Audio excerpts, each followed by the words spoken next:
Super league കേരളയിൽ ഇന്ന് super പോരാട്ടം. മലപ്പുറം FC തൃശൂർ മാജിക് FCയെ നേരിടും. രാത്രി 7:30 പയ്യനാട് സ്റ്റേഡിയത്തിലാണ് മത്സരം.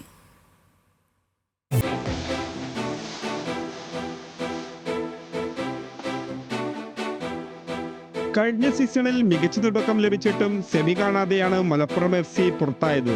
മധ്യനിരയിലെ പിഴവും അവസരങ്ങൾ മുതലാക്കാൻ കഴിയാതെ പോയ മുന്നേറ്റ നിരയുമായിരുന്നു ക്ലബിന് തിരിച്ചടിയായത്. പുതിയ സീസണിലേക്ക് എത്തുമ്പോൾ രണ്ടും കൽപ്പിച്ചാണ് ടീം മാനേജ്മെന്റ്. കഴിഞ്ഞ സീസണിലെ 2 താരങ്ങളെ മാത്രമാണ് ഇത്തവണ നിലനിർത്തിയത്. മുന്നേറ്റത്തിലെ പ്രശ്നങ്ങൾ പരിഹരിക്കാൻ ഇന്ത്യൻ സൂപ്പർ ലീഗിലെ ഗോളടി യന്ത്രം റോയ് കൃഷ്ണയെ സ്വന്തമാക്കി.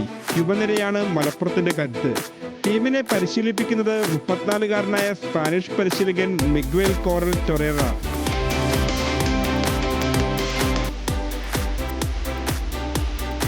കഴിഞ്ഞ വർഷത്തെ എല്ലാ കണക്കുകളും വീട്ടാനാണ് ഇപ്രാവശ്യം തൃശൂർ ഇറങ്ങുന്നത്. അനുഭവ സമ്പത്തും യുവരക്തങ്ങളും ഒരുമിക്കുന്ന ടീം. തന്ത്രങ്ങൾ മെനയാൻ ISL പരിശീലകനായിരുന്ന റഷ്യൻ കോച്ച് ആന്ദ്രേ ഷെർണിഷോവിനെ ടീമിലെത്തിച്ച് തൃശൂർ. ISL താരം സുമിത് രാത്തി ഉൾപ്പെടെ വമ്പൻ താരങ്ങളെയാണ് തൃശൂർ ടീമിലെത്തിച്ചത്. ചരിത്രം പേർന്ന പയ്യനാട്ടിലെ സ്റ്റേഡിയത്തിൽ കളി കാര്യമാവും.